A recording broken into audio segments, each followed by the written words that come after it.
of wealth, of fame, of sure success, of love that comes to cheer and bless when our dreams take flight. When our dreams take flight, and how they wither, how they fade, the waning breath, the jilting chase, the fame that for a moment gleams, then flies forever.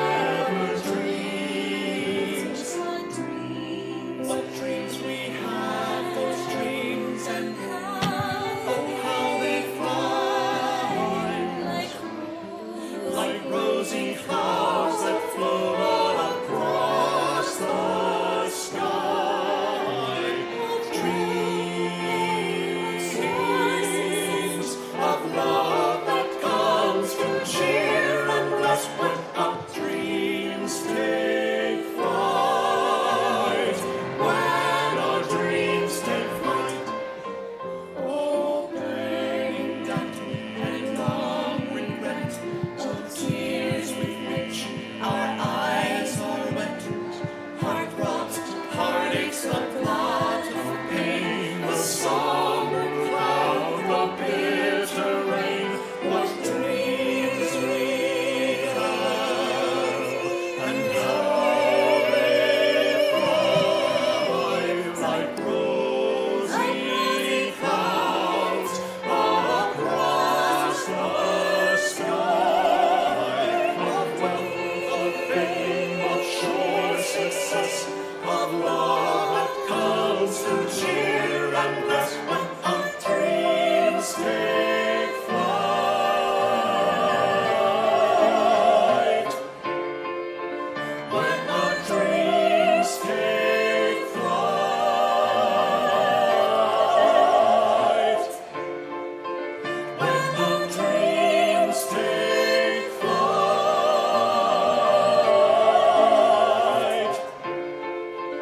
When our dreams take flight.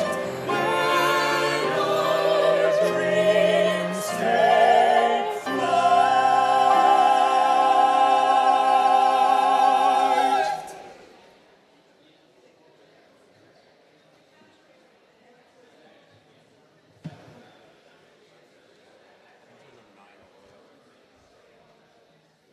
Good morning, Cedar Lane. Welcome, welcome. What a gift it is to be together this morning. Whether you're here in person or joining us online, you are welcome here this morning. I am the Reverend Dana Edwards, and my pronouns are she and her.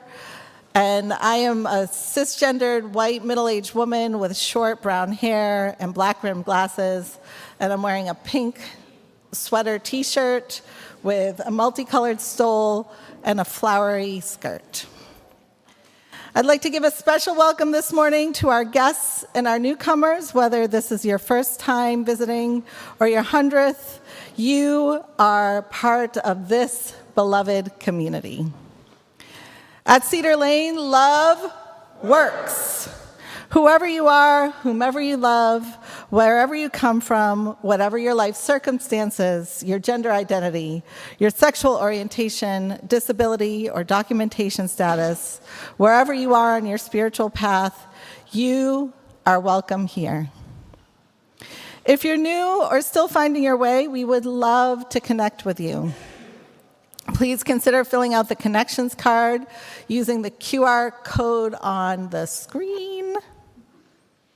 There it is, yay. And if you pick up a yellow mug during coffee hour after service, we'll know that you'd like to chat. For our new online friends, please say hello in the chat. And if you're here in person, please feel free to raise your hand so we can offer a warm Cedar Lane welcome. Any newcomers?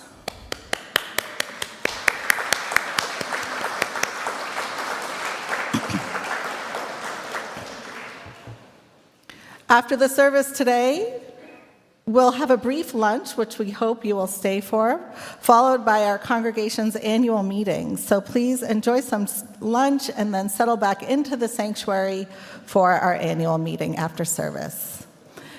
And as we enter this time of worship, I invite you to lean into the joy, music, and movement of this multi-generational space, especially today where there is no programming for children and youth. We are all here together in worship, and we know that just the way children learn to love to read by sitting in their parents' laps and reading, children learn to love worship by sitting in their parents' laps and worshiping. So let us be together in this multi-generational space. And if you need some help listening, you can use our creative listening materials, which are available in the back of the sanctuary. If you need a moment of care, our caring ministry team is here to help, led by Helen Pikacek, right here. She is here for you this morning. Now, in the spirit of love and connection, if you're online, drop a greeting in the chat, and if you're here in the room, turn to your neighbor and share a warm welcome.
We shall be known by the company we keep, by the ones who circle round to tend these fires.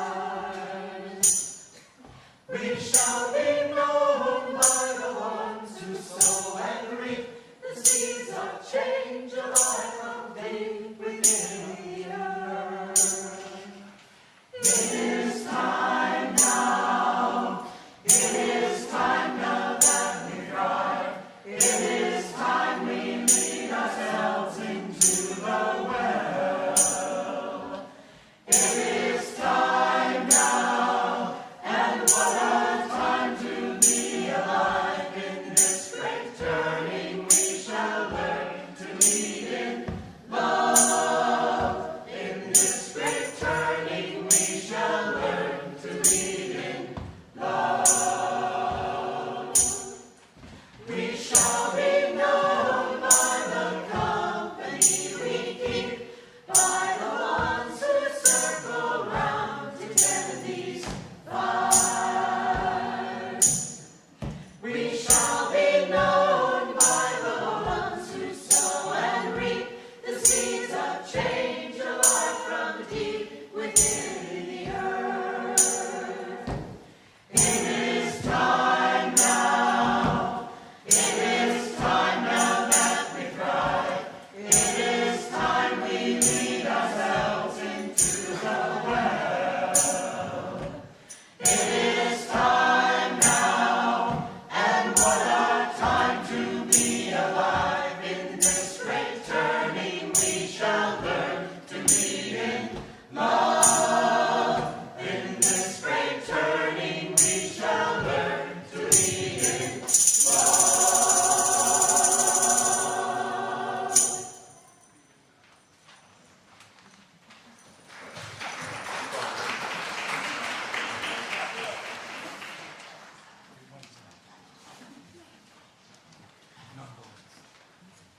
Ministry is a quality of relationship between and among human beings that beckons forth hidden possibilities.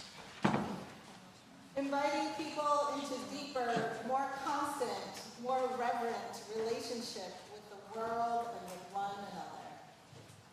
Carrying forward a long heritage of hope and liberation that has dignified and informed the human venture over many centuries. Being present with, to, and for others in their terrors and torments, in their grief, misery, and pain. Knowing that those feelings are our feelings too.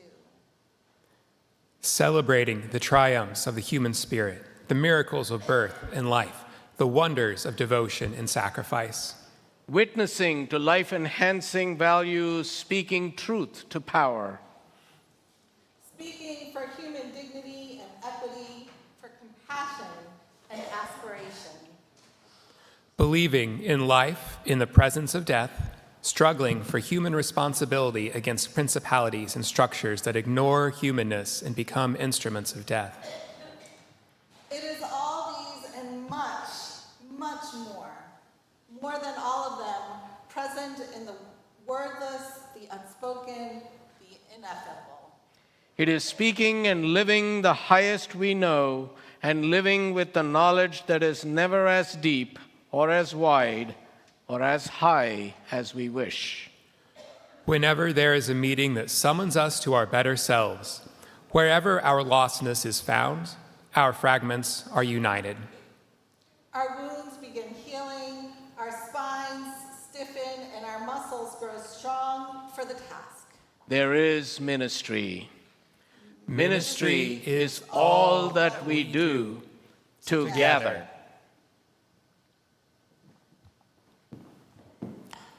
Good morning. I'm Clark Ritz. My pronouns are he and him. It's a joy to serve with you this morning as your worship associate. For a visual description, I'm a white man with short brown hair, brown beard going gray, and a blue jacket today. In our Unitarian Universalist tradition, we light a chalice to remind us of the faith we share and the community we create together. As William Perry comes forward to light our chalice here in the sanctuary, I invite those of you joining us online to let us know in the chat where you are lighting yours. Now, I invite you to rise in body or in spirit and join me in the words for our chalice lighting.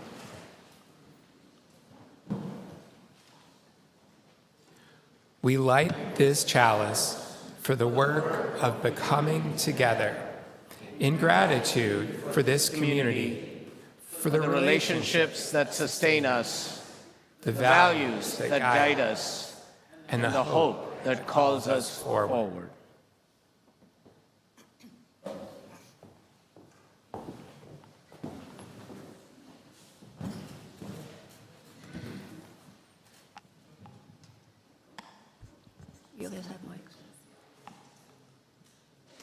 There's a reading that we just shared. Ministry is a quality of relationship that beckons forth hidden possibilities. What we are about to do is name those possibilities. Name the people who make those possibilities real. In a moment, we will call out different ways people have given their time and heart to this community. If you hear your role, we invite you to rise in body and or in spirit, or to post in the chat and to remain rising. By the end, we want to see the full picture of who sustains Cedar Lane. And let us hold our applause until the end. Every Sunday morning, someone makes sure no one arrives alone. Someone makes the coffee and cleans up afterward. Someone tends the flowers, serves as a worship associate, manages the audio, the video, the lighting. Someone helps us mark the quiet callings and earth-based celebrations that shape our spiritual year. If you have served in any of these roles this year, please rise and remain rising.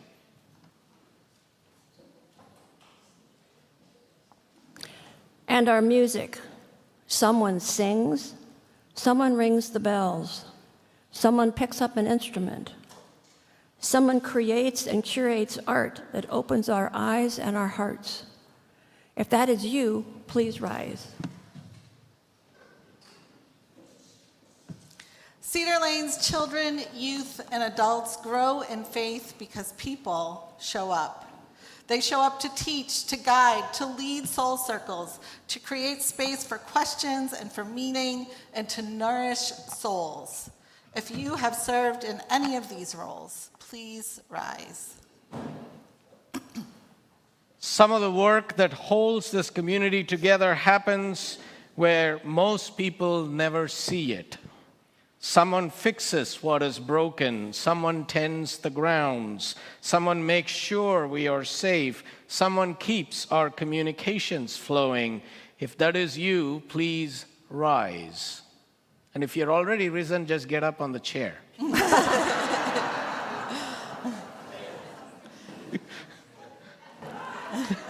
Not really, though. Not really. Cedar Lane tends to its people. Someone reaches out when a member is struggling. Someone sits with a caregiver who is exhausted. Someone welcomes a newcomer. Someone shows a new family how to use our creative listening materials. Someone companions new members as they find their place here. If you have served in any of these roles, please rise.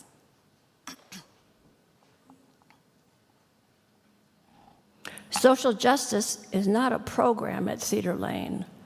It is a spiritual practice. Someone advocates for immigrants. Someone rises up for our LGBTQ+ siblings. Someone studies ecosystems and tends to the earth. Someone makes sure our neighbors have food. And someone does the quiet, persistent work of embodying our values. If you lead or serve on any of these teams, please rise. Cedar Lane is sustained by generosity. Someone leads our pledge drive. Someone plans the auction. Someone tends to our legacy giving so that Cedar Lane will thrive long into the future. If you've been part of any of these, please rise and remain rising. Sound at your chair. And then there are people who simply show up and make the thing happen. Someone spends weeks organizing a craft fair that brings over 200 people together to make something beautiful right before our holidays. Someone decorates a trunk for trunk or treat. Someone hides eggs or leads a spring-themed craft on Easter morning. Someone sets the table for a potluck and cleans up afterwards. Someone shows up on a Wednesday to welcome people with food. Someone plans a weekend away to rest and reconnect. If that is you, please rise. And the groups and programs that give this congregation its richness and texture. Someone leads a discussion. Someone holds space for men to gather. Someone companions women on their journey. Someone organizes a sale to support a community they love. Someone picks up trash along Rock Creek. Someone keeps us connected to the wider UU movement. If you have helped lead, serve, or coordinate any of these, please rise. And our Board of Trustees, who carry the highest lay leadership of this congregation, and the committees. Someone sets financial policy, someone stewards our endowment, someone tends to our governance, someone makes sure this institution is healthy and just, and someone recruits and nurtures the next generation of leaders so this community can keep growing. If you serve on our board committees, or our nominating and leadership development community, please rise and remain rising. If you are a child or a youth who reminds us of why we do this work and who we want to be in the future, please rise. And if you have served in any other way that we haven't named, in a one-time role, a quiet contribution, something that simply needed doing, and you did it, please rise. You belong in this picture too. Look around you. This is Cedar Lane. This is what shared ministry looks like when it shows up week after week. Behind the scenes and out in front, seen and unseen, celebrated and quiet. You didn't just serve, you built something. You are building something still. We carry all of this forward into this afternoon's congregational meeting, into the year ahead, into everything we are becoming together. Thank you. Thank you. And now let us give each other and everyone a big round of applause.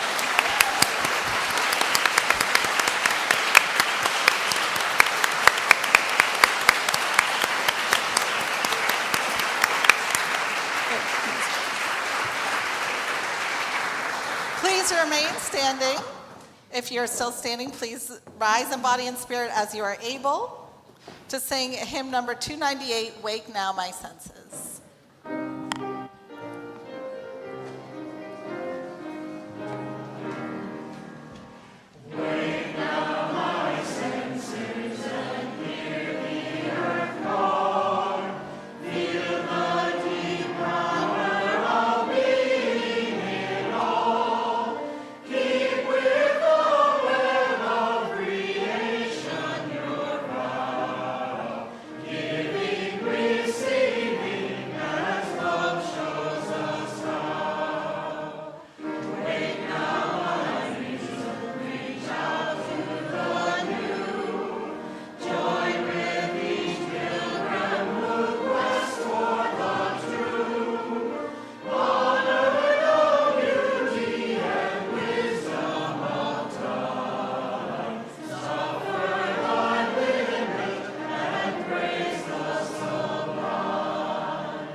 Clark. Morning. Morning.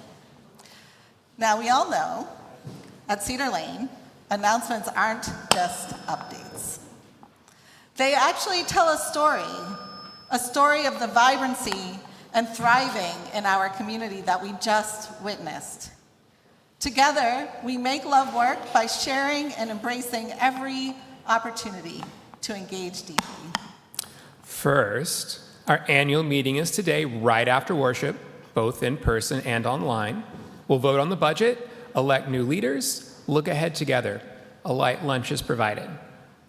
And then looking ahead to June, Our worship service next Sunday will be our flower communion, so please remember to bring a flower to share, and this is another multi-generational service. And the Sunday after flower communion, June 14th, Makerspace returns on Sundays in June for creativity and big questions. And if you'd like to engage with a larger community, Cedar Lane will be at the Kensington Juneteenth Festival on June 13th, and will march in the Capitol Pride Parade on June 20th. And we still have a few more spots left in our Cedar Lane art-based summer camp for children and youth for ages 6 through 12, which will be in August. So please sign up if you haven't already. You can find details and sign-up links for everything in the weekly email and on the Cedar Lane website. See you there.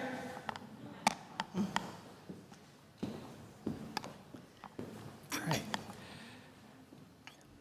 And now, let us center ourselves, inviting our minds, our bodies, our spirits into this space made sacred by our presence together and by the presence of that which is holy, in which we live and move and breathe and have our being. Take a slow breath in. Let it out gently. We gather with full lives. Some of what we carry is light, some of it is heavy. Some of it we can barely name.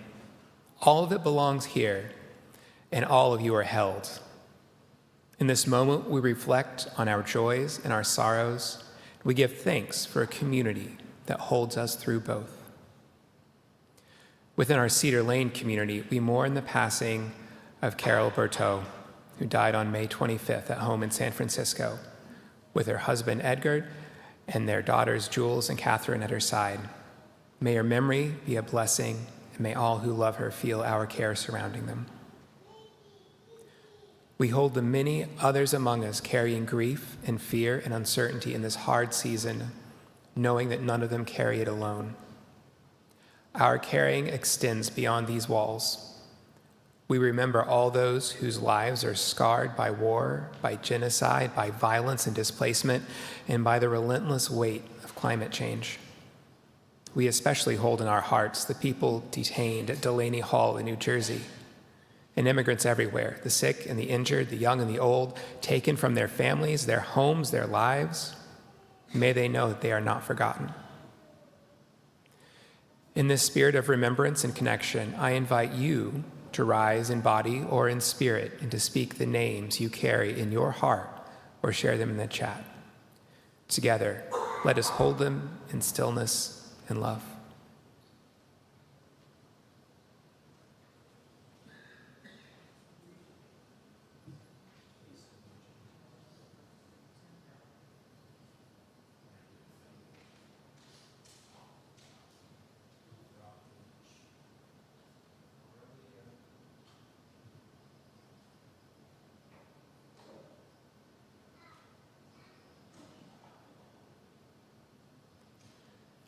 We invite you now into a ritual of connection. On the side table are smooth stones. If you feel moved, come forward and place one in the bowl of water as a sign of what you carry: a joy, a sorrow, a prayer, a hope. May the ripples remind us that none of us carries these things alone.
I invite you to join me in a moment of prayer and quiet reflection. If you feel comfortable doing so, close your eyes or soften your gaze,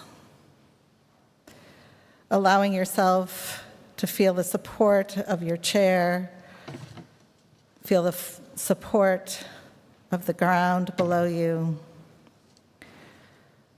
feel the support of the community around you as we enter into prayer together. Spirit of life, Spirit of all that is holy and sacred, we come to you today with gratitude, with heavy hearts, with hearts that are full of joy and hope and expectance. We come to you with more than we can name and feelings that go beyond naming. We are grateful that you can hold all of this and that you show us how to hold all of this in community together. For wherever two or more are gathered, we know that you are there with us. Spirit of life that moves within, among, and around us, let us celebrate our community and the way that we hold each other and lift each other up, knowing that many communities are separated right now. Loved ones cannot be together, and bringing us a deeper gratitude for the fact that we can be together today. Let us love now. Let us love each other deeply. Let us hold love at the center of all that we do. May it be so. Amen, and blessed be.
Each week when we gather, we are reminded that this congregation is sustained by each of us and all of us, by our presence, our care, our service, and our generosity.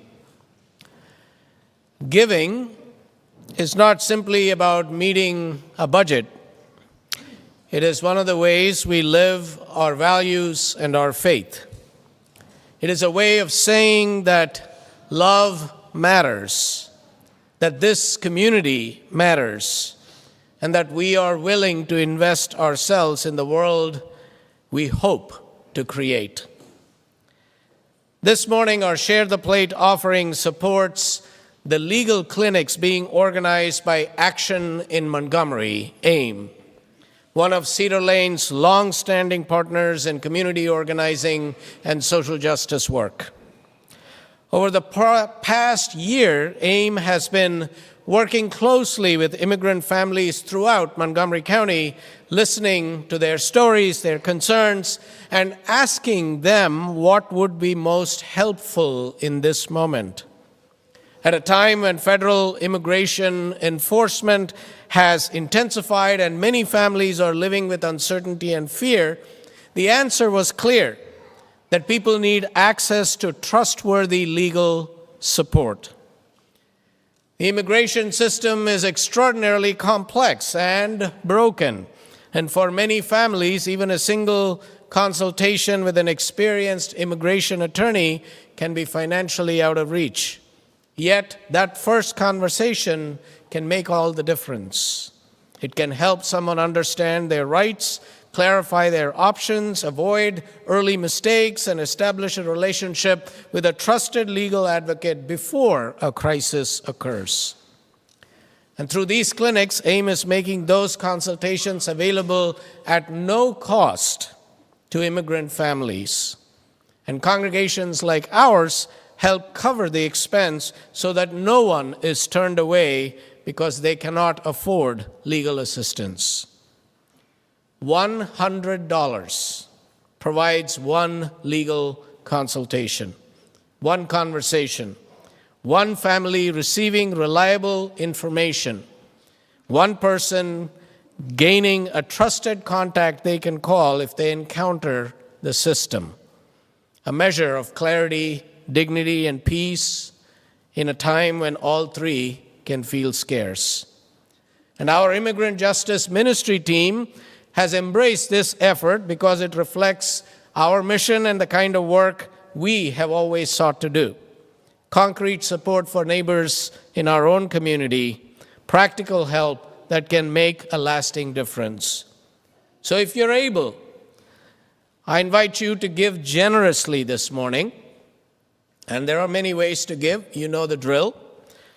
And together we can help ensure that our neighbors do not have to face these challenges alone.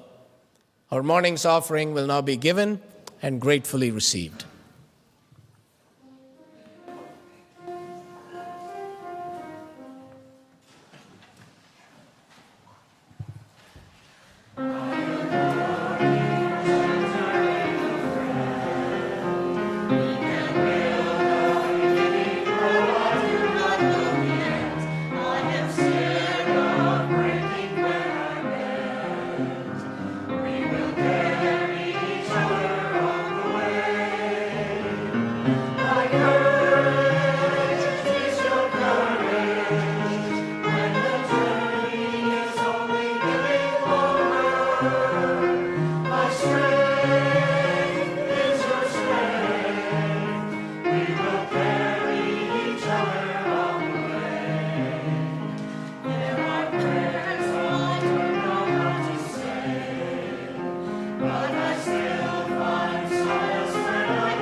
All right, thank you, members of the choir. Wow. All right, come on. If you're going to do it wholeheartedly.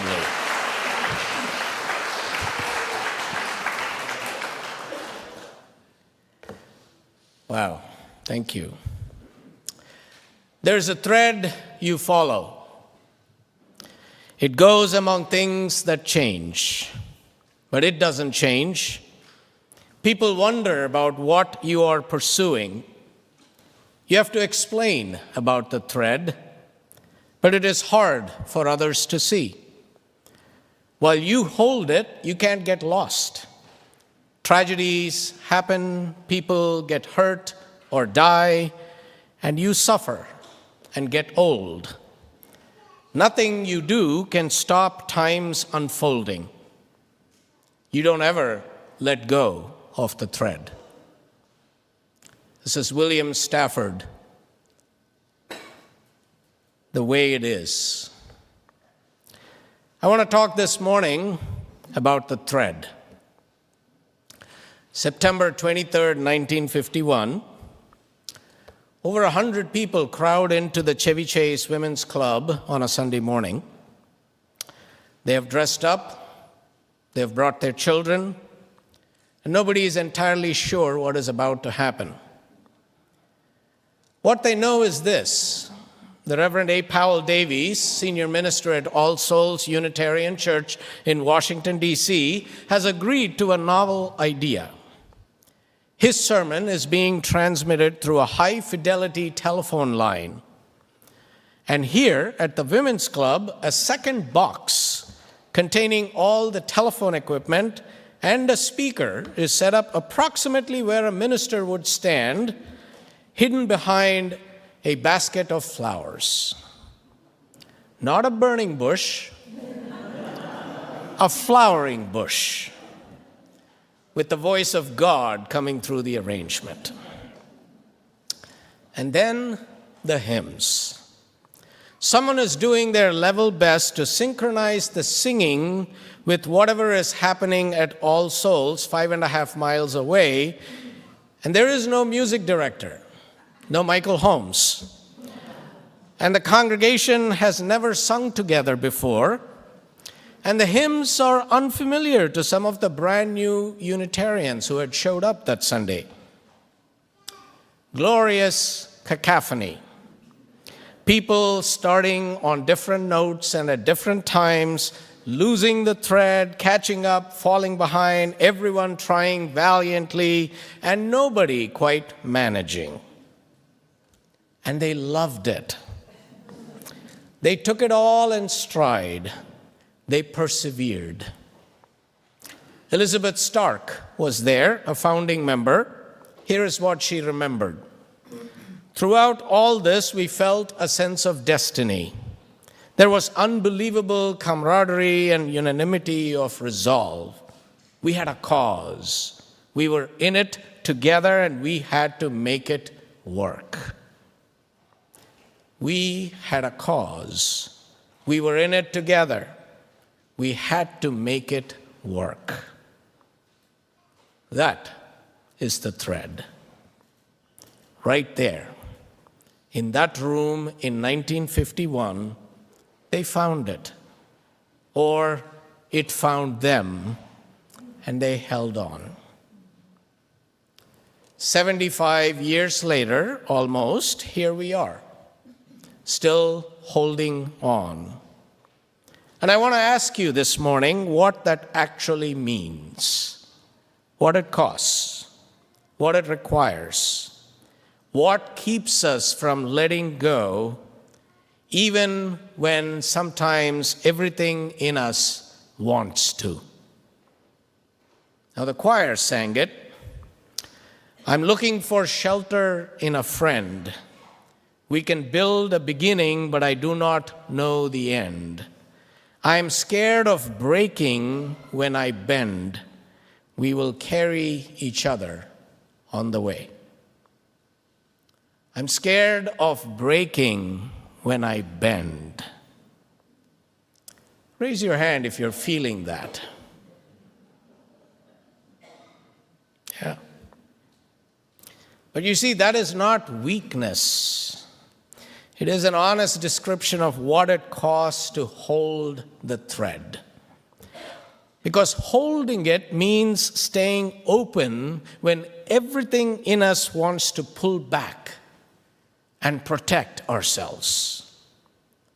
And a lot of people are letting go right now. They're closing down, pulling in. And I understand that. I get that. But you all are here, which means something in you is still reaching. Now, Reverend Davies, the man whose voice came out of that flower arrangement, once wrote about why he kept showing up. I come to church because I fall below my own standards and need to be constantly brought back to them. I need to feel again the love I owe my fellow human beings. I come to church to be cleansed. I come to church to be refreshed, not in a cheap or easy way, but by feeling once again that in the mystery of human life, with all its perils and pains and fears, something answers the cry in our hearts. Something answers the cry in our hearts. That is the thread. Not certainty, not having all the answers, not agreement, just something answering, something calling back, and the willingness to keep showing up until we hear it.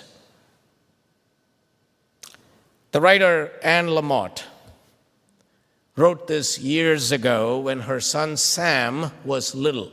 He's now in his 40s, but this still applies. I make Sam go to church because I can. I outweigh him by nearly 75 pounds. But that is only part of it. The main reason is that I want to give him what I found in the world, a path and a little light to see by.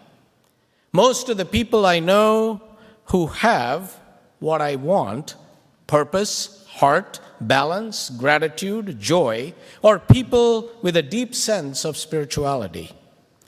They are people in community who pray or practice their faith. They follow a brighter light than the glimmer of their own candle. They follow a brighter light than the glimmer of their own candle.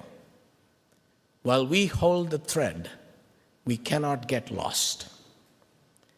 And the name our tradition gives to holding the thread together is covenant, not creed, covenant, not a contract.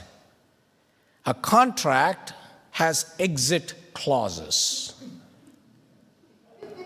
It does. A covenant has return clauses. Come back, try again, begin again in love. Now, when I sit with couples before they marry, I ask them two questions.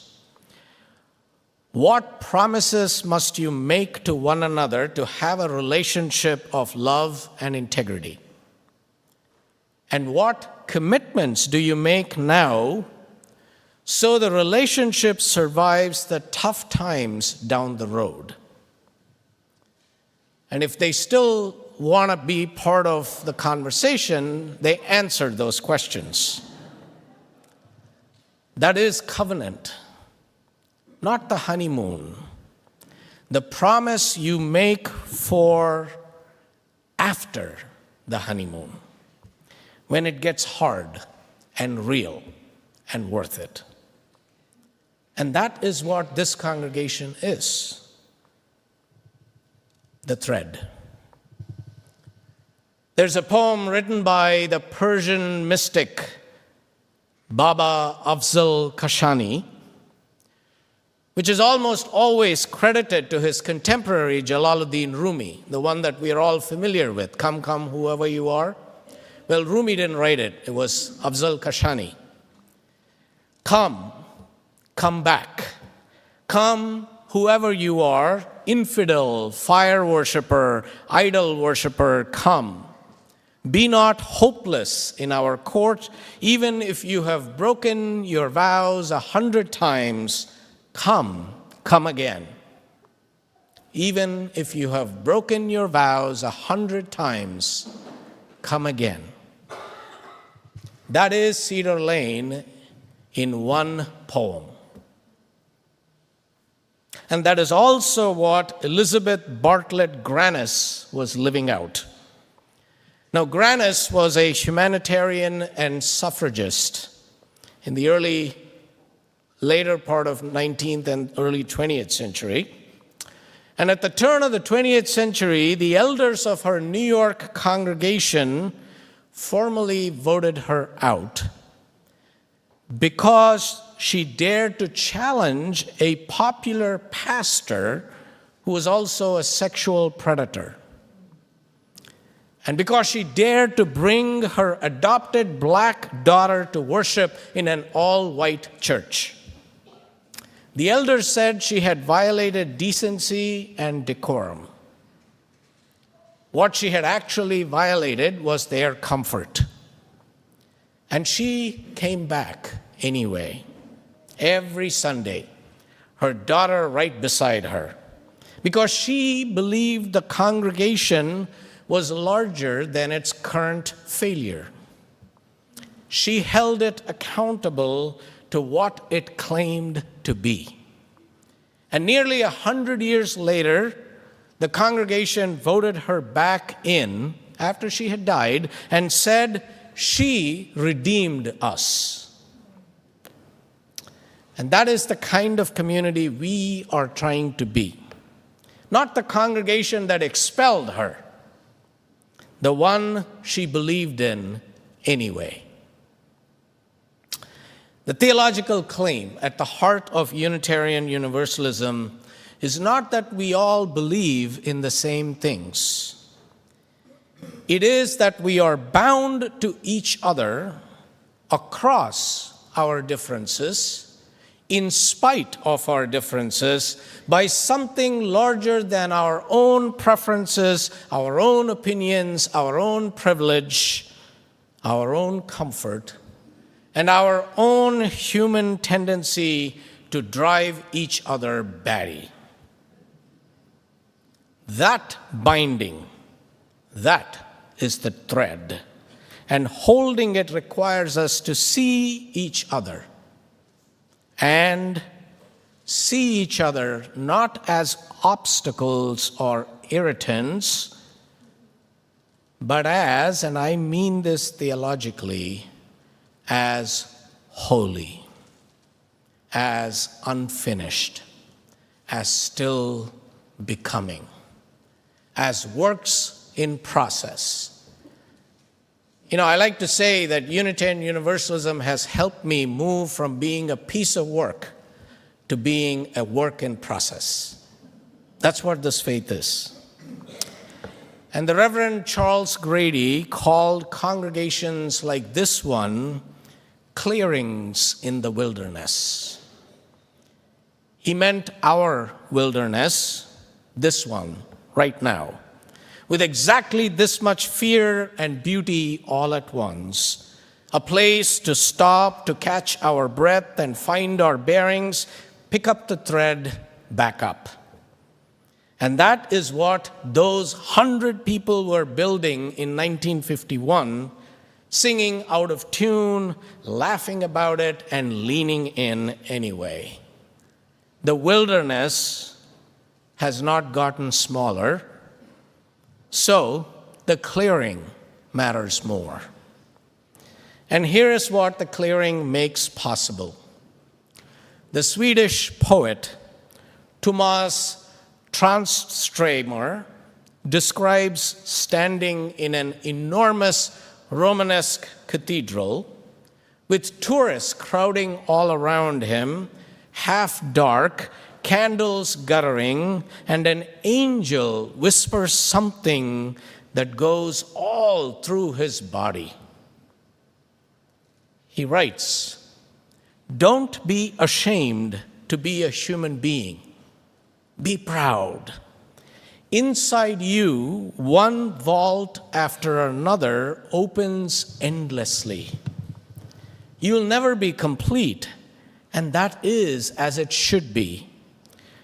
Tears blinded me as we were headed out into the fiercely sunlit piazza, together with Mr. and Mrs. Jones, Herr Tanaka, and Signora Sabatini, within each of them, vault after vault, opening endlessly."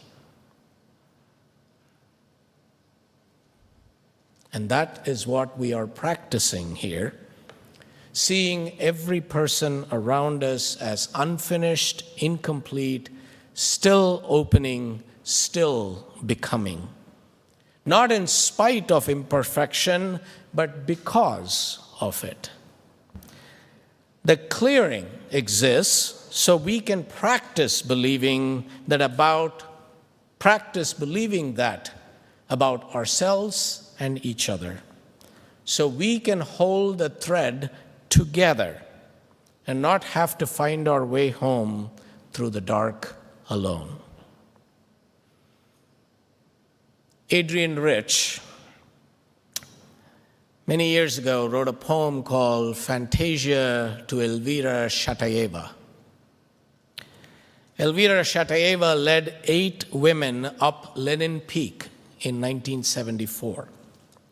They were among the most experienced climbers in their country.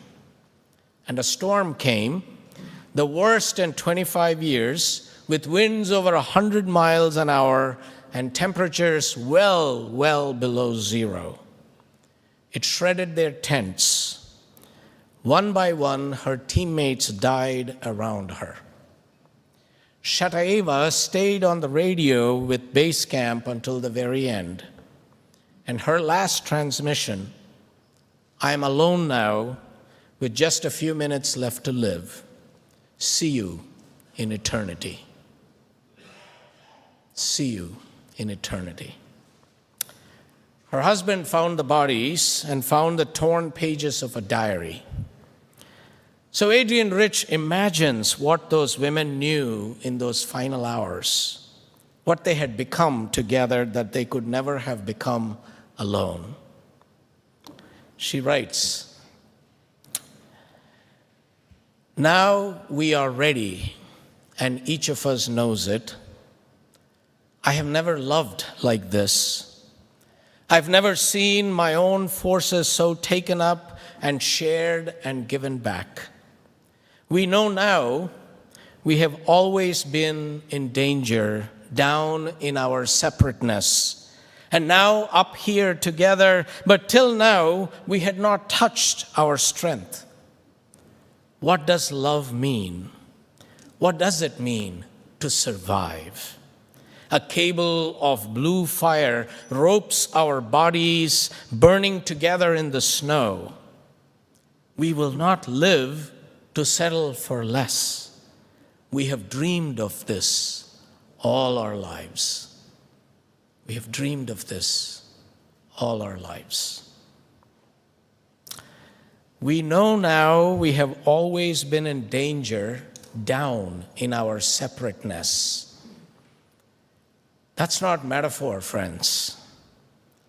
It is a theological truth that we are not made to do this alone.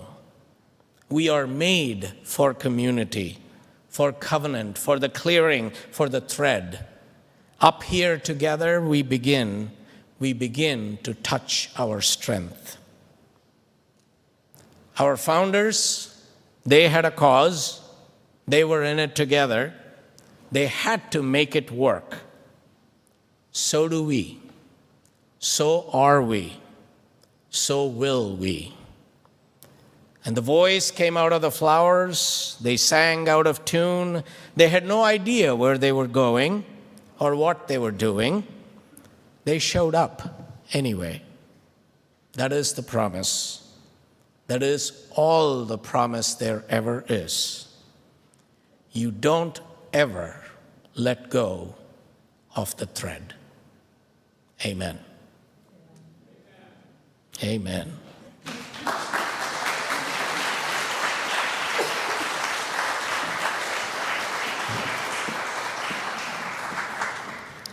The Reverend Crawford reminds us where we are called to be in this moment. Our mission is to plant ourselves at the gates of hope, not the prudent gates of optimism, not the stalwart, boring gates of common sense, not the strident gates of self-righteousness, which creak on shrill and angry hinges, but a different, sometimes lonely place. The place of truth-telling about our own souls, first of all, and its condition. The place of resistance and defiance. The piece of ground from which we see the world both as it is and as it could be, as it will be. The place from which we glimpse not only the struggle, but the joy of the struggle. And we stand there beckoning and calling and singing and shouting and planted at the gates of hope. Go, hold the thread, draw the circle wide. May it be so. Amen, and blessed be.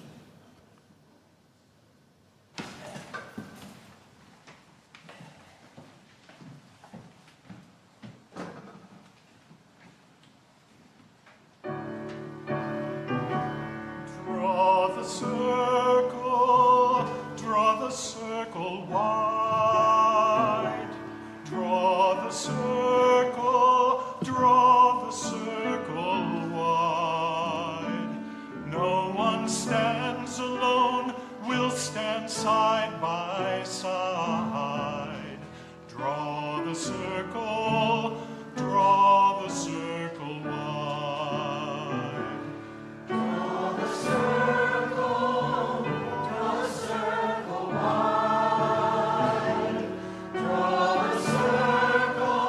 Draw the circle wide.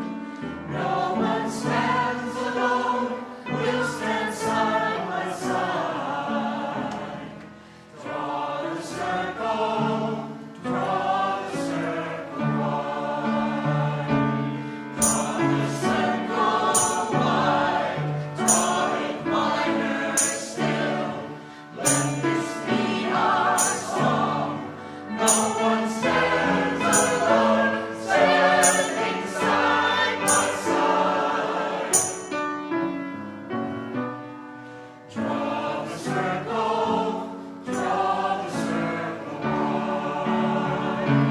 Draw the circle wide, draw it wider still. Let this be our song. No one stands alone, standing side by side. Draw the circle wide. In your sadness and in your grief, all the pain it seems there's no release. We will hold you until the storms have silence. Draw the circle wide. Draw the circle wide, draw it wider still. Let this be our song. No one stands alone, standing side by side.